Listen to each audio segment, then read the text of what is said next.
Si ça peut aller mal, ça ira mal.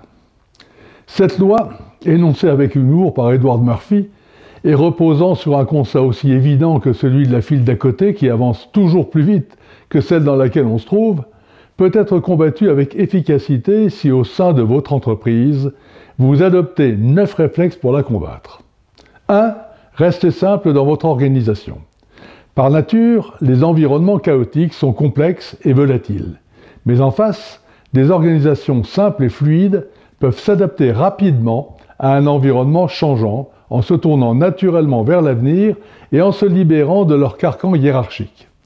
Les échanges naissent spontanément, des équipes se forment et l'effet de groupe rend l'action de redressement naturelle.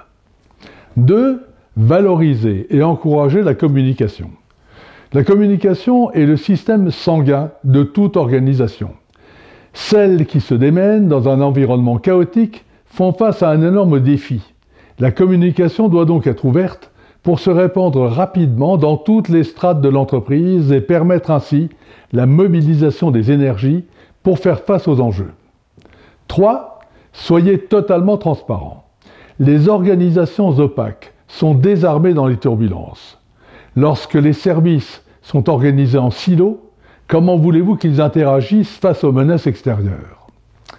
Faites sauter les barrières, ouvrez toute l'information à tous les salariés et permettez-leur ainsi de se tenir prêts à affronter les défis imprévus. 4. Acceptez les erreurs d'exécution. Puisque vous voulez que votre organisation réagisse avec efficacité aux menaces extérieures, quelques ratés ne sont pas à exclure. Ils n'ont qu'une importance relative. Ce ne sont que les scories inévitables d'une réponse rapide de l'organisation au danger. Encouragez vos troupes à décider et à agir.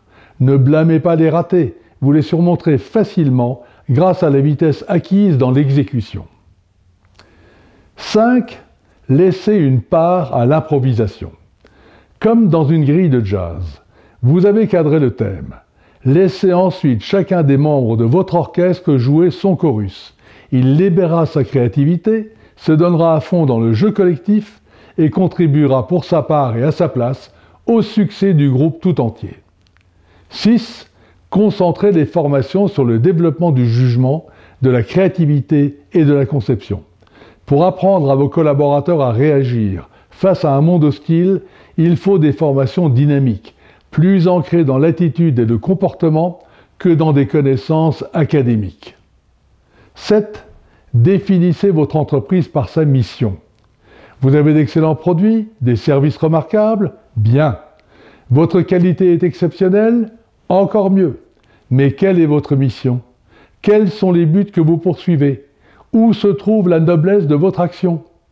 Quel manque compensez-vous? La définir dotera vos collaborateurs d'une fierté légitime. 8. Investissez massivement dans les compétences. Un collaborateur compétent se tient au courant de tout ce qui est important pour assurer sa fonction avec talent. Il est autonome et n'a nul besoin qu'on l'encadre étroitement. Repérez-les et mettez-les en avant. Ils sont la richesse de votre organisation. 9. Déléguez et responsabilisez.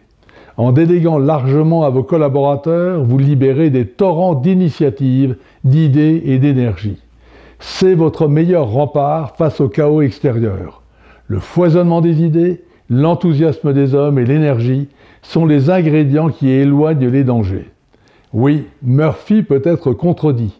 Quand ça peut aller mal, ça n'ira pas nécessairement mal si les bonnes méthodes sont immédiatement mises en œuvre. Car ainsi que l'affirmait Winston Churchill, là où se trouve une volonté, il existe un chemin. À bientôt.